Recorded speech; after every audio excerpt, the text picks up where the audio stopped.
Hello students. तो आज हम बात करने वाले हैं टाइप्स ऑफ वर्टिकल कर्व की। और इस टाइप्स ऑफ वर्टिकल कर्व के अंदर भी जो आज मेरा पूरा का पूरा लेक्चर है वो बेस्ड ऑन है समिट कर्व के ऊपर, या फिर उसको और एक नाम से जानते हैं क्रेस्ट कर्व। ठीक है, तो जब हम टाइप्स ऑफ वर्टिकल कर्व की बात करेंगे, टाइप्स ऑफ वर्टिकल कर्व की बात करेंगे, तो हमारा यहाँ पे दो टाइप्स होता है। पहला आपका समिट कर्व, जो कि आज का पूरा लेक्चर इसी पे बेस्ड ऑन है। इसको एक और नाम से जानते हैं क्रेस्ट कर्व, किसी भी नाम से पूछा जा सकता है, तो इसलिए आप लोग को ये पता होना चाहिए। दूसरा होता है आपका वैली कर्व। ठीक है, वैली कर्व या फिर सैग। बहुत सिंपल है, बहुत न्यूमेरिकल बनते हैं, इसलिए ध्यान से चीजों को आप लोग पढ़ने और समझने की कोशिश करेंगे। ठीक है, तो सबसे पहले बात करते हैं हम समिट कर्व की। किसकी? समिट कर्व की। अब समिट कर्व क्या होता है, किस तरीके से होता है, समझने की कोशिश करेंगे। ये एक वर्टिकल कर्व है। वर्टिकल कर्व आपको पता ही है, ठीक है, राइज एंड फॉल, इस तरीके से समझने की कोशिश करें। अगर अगर एक वर्टिकल कर्व की कॉन्वेक्सिटी अपवर्ड है और कॉनकेव डाउनवर्ड है, तो ऐसे कर्व को आप क्या बोलते हैं भाई? समिट कर्व बोलते हैं। क्या बोलते हैं? Summit curve. ऐसे कर्व जिनकी कॉन्वेक्सिटी अपवर्ड है और कॉन्केविटी डाउनवर्ड फॉर्म में है, तो उसको आप क्या बोलेंगे? समिट कर्व बोलेंगे। ठीक है, अब ये समिट कर्व फॉर्म्ड कैसे होता है? ये जब दो ग्रेडियंट आपस में मिलते हैं, उस कंडीशन पे ये क्या होता है? बनता है। इनकी चार कंडीशन होती हैं। कौन कौन सी कंडीशन हो सकती हैं, आइए बात करते हैं। जब पॉजिटिव ग्रेडियंट मिलता है अनदर पॉजिटिव ग्रेडियंट से, ठीक है, when positive gradient meets another positive gradient, ये पहली कंडीशन हो गई। ठीक है, दूसरी कंडीशन क्या हो सकती है? When positive gradient meets flat gradient, ये भी हो सकता है। ठीक है, तीसरा क्या हो सकता है कि when positive gradient meets negative gradient, ये भी हो सकता है। और चौथा क्या हो सकता है कि when negative gradient meets another negative gradient. अब इन चारों कंडीशन के मैं फिगर बना के दिखाता हूं आपको। फिगर 1, फिगर 2 और फिगर 3 और फिगर 4। ठीक है, तो जब हम बात करेंगे फिगर फर्स्ट की, when positive meets another positive, तो ये कैसा होएगा? लगभग ये एक पहला कॉनकेव और यहां से और ये इस तरीके से बढ़ जाएगा। ठीक है ना, लगभग ये आपको मैं डिफरेंस जानबूझ के दिखा रहा हूं, हालांकि इतना डिफरेंस होता नहीं है। तो इसका एक पॉइंट कुछ इस तरीके से होएगा और इसका भी कुछ एक पॉइंट होएगा, जो कि ये मिलेगा। इनके बीच के एंगल को आप क्या बोलते हो? डेविएशन एंगल बोलते हो। ये पॉजिटिव N2 है, ये पॉजिटिव N1 है, तो इसका डेविएशन एंगल क्या हो जाएगा? Plus N1 minus plus minus N2, ये हो जाएगा। ये कौन सा है? आपका फिगर 1 है। जब आप फिगर 2 की बात करोगे तो क्या हो जाएगा कि जब ये एक असेंडिंग ग्रेडियंट जब एक फ्लैट लाइन से मिलता है, फ्लैट लाइन से मिलेगा, तो ये क्या हो जाएगा? n is equal two plus N1 minus 0, it means N1। ठीक है, इसमें आपको कोई डाउट नहीं होना चाहिए। अब फिगर 3 की बात करेंगे, जब एक पॉजिटिव दूसरे नेगेटिव से मिलता है, प्लस N1 माइनस N2। ठीक है, ये एग्जाम्पल हमने स्टार्टिंग में समझे हुए हैं, बट अब क्योंकि समिट कर्व है, कॉन्वेक्सिटी अपवर्ड होती है इसकी, तो इसलिए हम यहां पे भी बात कर रहे हैं। ठीक है, तो इसका जो होगा n इज इक्वल टू क्या हो जाएगा? Plus N1 minus N2, which means n1 plus n2 हो जाएगा। ठीक है, ये तीसरा फिगर हो गया। चौथे फिगर की बात करते हैं। वो क्या बोल रहा है कि when negative gradient meets another negative gradient, मतलब एक ग्रेडियंट तो है ही बट साथ में और एक ग्रेडियंट है। ठीक है, तो इस कंडीशन में क्या हो जाएगा, एक इसका टेंजेंट होएगा, एक इसका टेंजेंट होएगा और इनके बीच में एक डेविएशन एंगल बनेगा।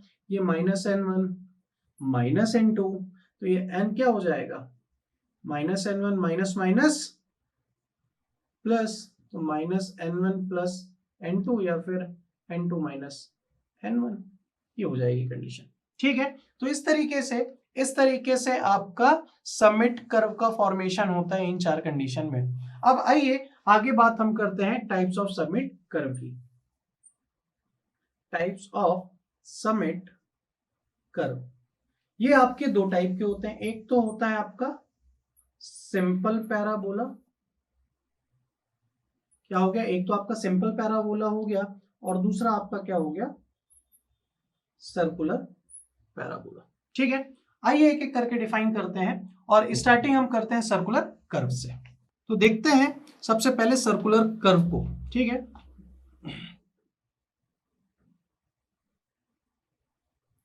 आपके दो टाइप होते हैं, एक सिंपल पैराबोला और एक सर्कुलर कर्व।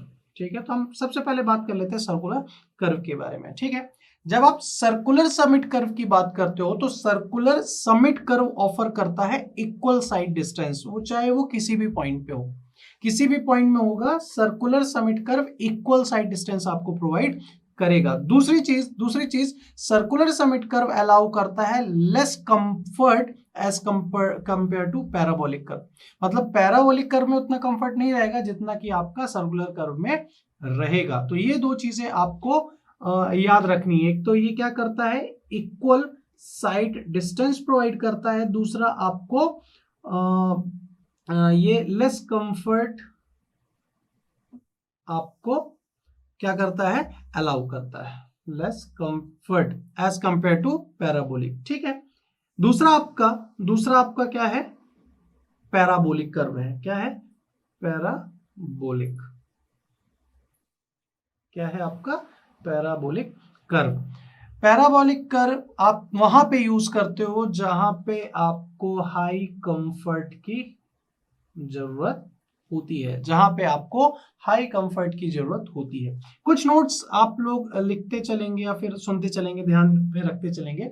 जो डेविएशन एंगल होता है सर्कुलर कर्व का या फिर पैराबोलिक कर्व का, वो ऑलमोस्ट सेम होता है। जो डेविएशन एंगल होता है, चाहे वो सर्कुलर कर्व का हो या फिर पैराबोलिक कर्व का, वो ऑलमोस्ट क्या होता है, सेम ही होता है।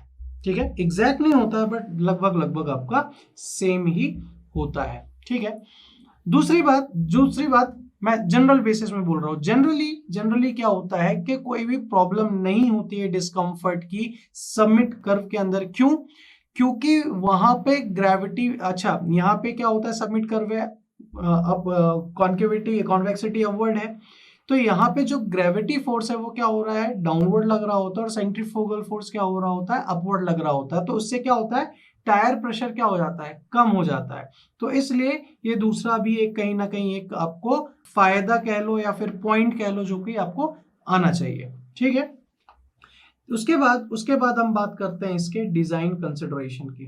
किसकी, डिजाइन कंसिडरेशन की, कि हम कौन कौन सी चीज को कंसिडर करते हैं जब इसके डिजाइन के बारे में हम बात कर रहे होंगे। तो सबसे पहली बात हम करते हैं कंफर्ट की। ठीक है, किसकी बात कर रहे होते हैं, कंफर्ट की, कितना कंफर्ट है। दूसरा सेफ्टी ऑफ ड्राइवर, क्योंकि जाहिर सी बात है आपको साइड डिस्टेंस तो उतनी नहीं प्रॉपर होती जितना हॉरिजॉन्टल कर्व की बात करें या फ्लैट टेरेन की बात करें। ठीक है, तीसरा आपका जो क्या कहते हैं अपीयरेंस है प्रोफाइल के अलाइनमेंट का, वो कैसा होगा, अपीयरेंस ऑफ प्रोफाइल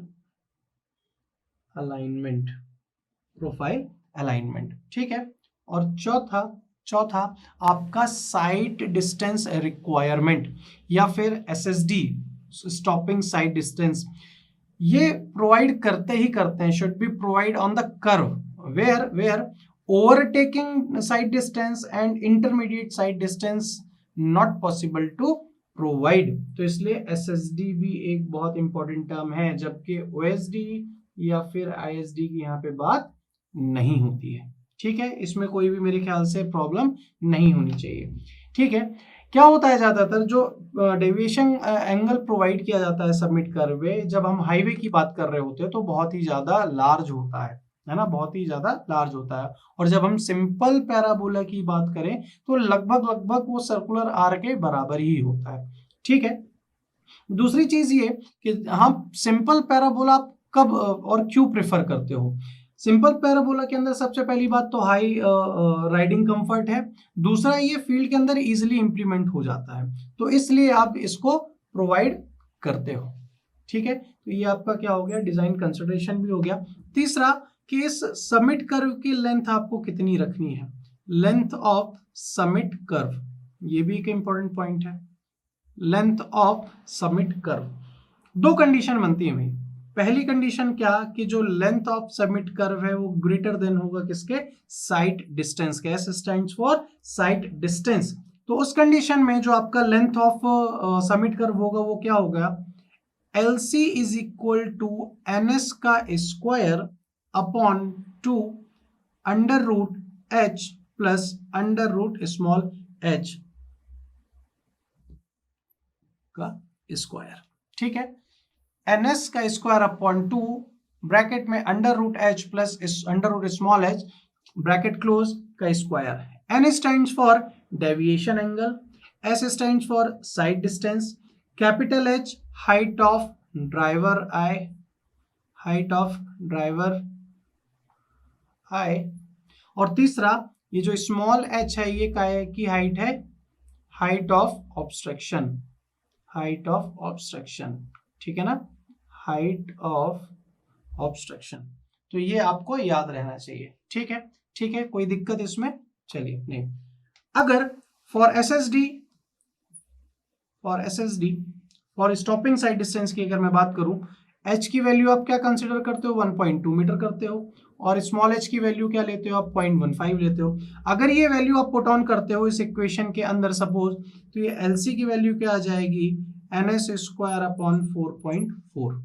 ठीक है, ये आपको याद रखना, कभी भी मान लीजिए पूछ लेगा स्टॉपिंग साइड डिस्टेंस के कंडीशन है तो लेंथ ऑफ सबमिट कर्व क्या होगा, h की वैल्यू 1.2 मीटर होती है, h की वैल्यू 0.15 होती है। ठीक है, जबकि यहीं पे ISD या फिर OSD की बात हो तो यही वैल्यू क्या हो जाती है, चेंज हो जाती है। फॉर OSD की बात कर लें तो ये h की वैल्यू क्या होती है, 1.2 मीटर होती है, वहीं स्मॉल h की वैल्यू क्या हो जाती है, 1.2 मीटर हो जाती है। तो ये LC क्या हो जाता है, NS स्क्वायर अपॉन 9.6। ठीक है, यही कंडीशन ISD के लिए भी है ना, OSD and ISD for both,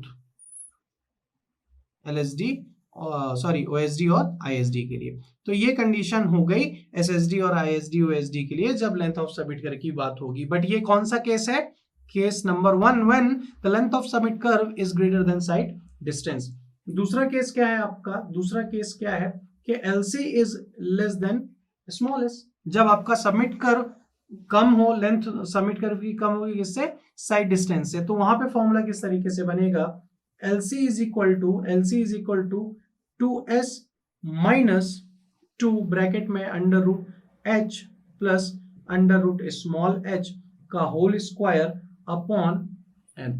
ठीक है, ये डायरेक्टली ये डायरेक्ट फॉर्मूले हैं आपके, एक तरीके से इंपेरिकल फॉर्मूले हैं।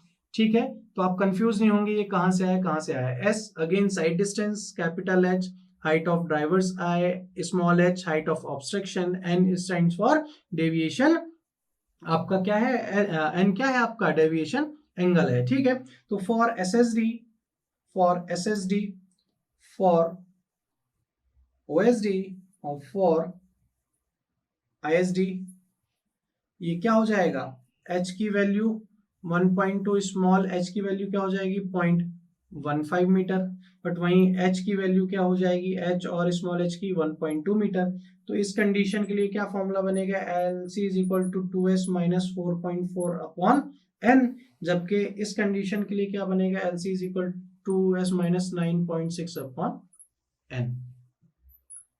तो ये दोनों कंडीशन के लिए फॉर्मूले मैंने आपको बता दिए हैं। आई होप आपको समिट कर्व के अंदर समिट कर्व क्या होता है, कैसे रिप्रेजेंटेशन होता है, उसके टाइप्स क्या होते हैं और टाइप्स में क्या फैक्टर होते हैं, design consideration, length of summit curve और उनके भी 2 केस समझ में आए होंगे। आज के लिए इतना ही। Thank you very much.